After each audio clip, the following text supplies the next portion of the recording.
Alright, groups, how you doing? Is alright, aye? Then the anytime I podcast, I mention, say, I know what? Fucking ball bags. I can see some people just shocked, expecting me to come close, like, how are you? My name is Abdul. It's great that most of you were laughing, but I could see a few people were not laughing. You know, just said there's a lot of pressure on me tonight, you know? If I'm not funny and you guys don't laugh, I'm getting deported tonight. You know, it's alright, you're allowed to laugh at those ones. No, but I'll tell you a bit about myself. I'm from Zambia. And if you guys don't know Zambia, we are the current African nation football champions! And the other thing about Zambia is that, although I'm from Zambia, I've lived in Glasgow, however, for a number of years, right? And for me, I grew up with a very strict African dad. My dad was one of those who was so strict and obsessed with education that sometimes would come out with things that only the BNP would be proud of. You know? Like, if you don't do well and pass your examinations, I'll send you back to where you came from. So me and my brother, we learned early on that just like charity, racism also begins at home. But the other thing that we learned, like living with my dad, is that if we wanted to get away with anything, right, as long as we use education, we could pretty much get away with anything. So for example, if I wanted to go on a bender with my mates, right, I couldn't say, go and give a tenner, right? So me and my pals can go in the tune, get a bottle of backing, get pure mad weight, man, and hopefully get my whore, smell your mom. You know, I had to rephrase it slightly, just slightly, you know? It's like, Father, my friends and I would like to go on an expedition into the urban part of Glasgow so we can experiment on the effects of ethanol, that is C2H6O on the membrane. And my father, being my father, would be like, yes, it is actually always a good idea to get stuck in there. I can see a lot of when I said ethanol, a few people didn't get that, which told me it was Paisley Uni. My bad. No, but I have to say though, I love Glasgow, you know? Come on, let's give it a round of applause for Glasgow. Glasgow's a great place. I mean, I know we complain about the weather and stuff like that, but it's only when you go away that you appreciate how great it is, you know? I mean, I went to London a few weeks ago doing a gig, right? And asking for directions in London, my goodness. It's like, excuse me, how do I get to Oxford Circus from here? It's all right, bro, right? What you want to do, right? You want to go straight along, yeah? Turn right, yeah? So when you come to roundabout, yeah? You want to ask somebody else, bruv. Because I just don't fucking care, bruv. I don't fucking care. You know? At least in Glasgow, they're a wee bit friendly about it, you know? Although sometimes just a wee bit too friendly. You know, I think we've all been in this situation when you're lost and you ask for directions. It's like, excuse me, mate, how do I get Central Station from here? It's like, is that right, son? Right, what you want to do? You want to go straight along Solihull Street, right? Come on, show you, son. Come on, show you. Take me down to Buchanan Street, right? Come on, show you, son. See that Central Station you asked me about there? That one there? Alright, come on, show you, son. Until 30 minutes later, right? You're with this strange man you don't know how to get rid of. Just glad you didn't ask directions for the toilet. Toilet, you say? Come on, pull that out for you, son. Clearly, I've got a very generous imagination. No, but I can. The other thing that's great about Glasgow is that there's always certain questions you never know the answers to. You know, like for example, one encounter might go like this. How are you doing, mate? My name is John. What's your name? Kalonde. What's that? Kalonde? No, Kalonde. Mate, I'll just call you Jimmy. Jimmy, where are you from? Glasgow. No, Jimmy, where are you from? Oh, sorry, my mistake. West End of Glasgow. No, Jimmy, I don't think you're quite getting me. Where are you really from? Zambia. Oh, you must know Big George of the Congo. Right? So you think you know the answer, right? Until in another encounter, it's like, how are you doing, mate? My name is John. Where are you from? Zambia. Mate, I know that, fuck's sake. Look at you. Where are you from here?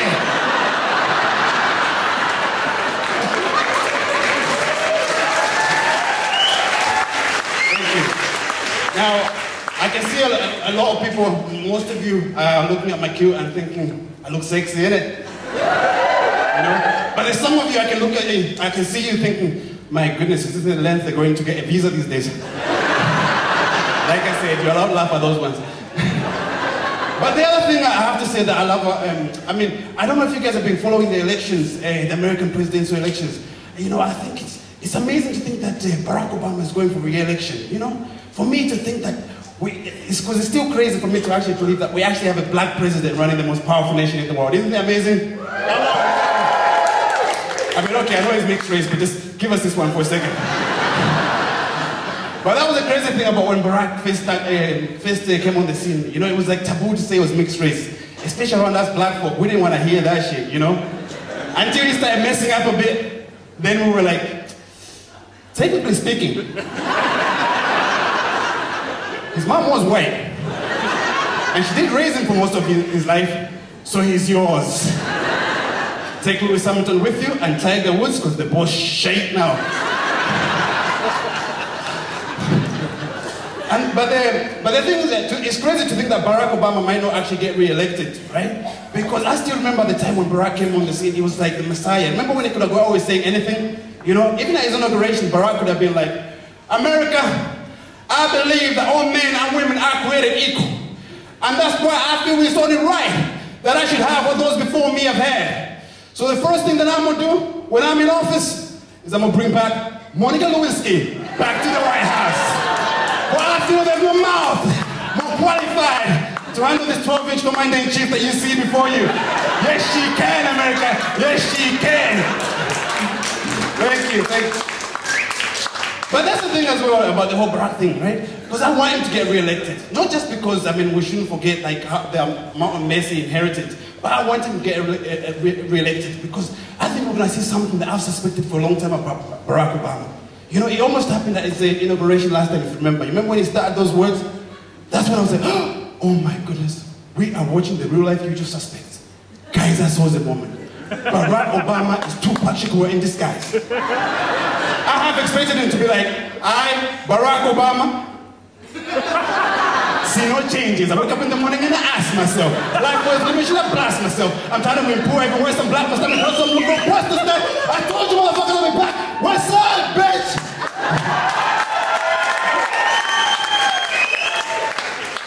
But the worst thing about the whole Barack thing is now people, they flip the switch on Barack, you know? Before it was like Barack Obama is so calm and collected. Now it's like, he's so laid back. He's so laid back. That's why I'm always worried when it comes to compliments. Because one of the ones that I tend to get for the time I've been in Scotland is people say, you guys are pure hung as fuck. You know, pure hung as fuck. And a lot of brothers tend to take that as a compliment. But I'm always wary, because I don't want to be that brother when she goes to her friends, right? And they say, and they have a little conference, as girls have to do. And they say, so is it true what they say about them? And she goes, is it fuck? That's pure shit. And he's going, we touch on.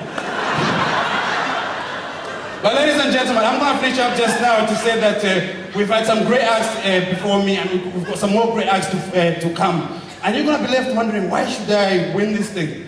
For me, not just because I can guarantee myself a visa,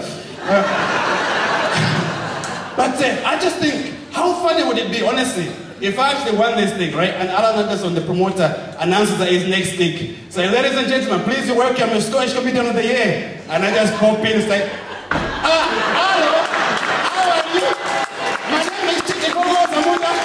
I'm here because I've been sending you emails and no one's been responding. I have $500 billion and all requires your bank details. So I can put 2 separate installments of 10 trillion Zimbabwean dollar. And if you don't know, that's £3. Ladies and gentlemen, I'm going to finish up to say that thing. Let me talk. Okay. Let me talk. I'm going to finish up to say that I've been Kalonde Kasengele, but you guys have been by far the best audience I've ever performed in front of. So thank you very much, ladies and gentlemen!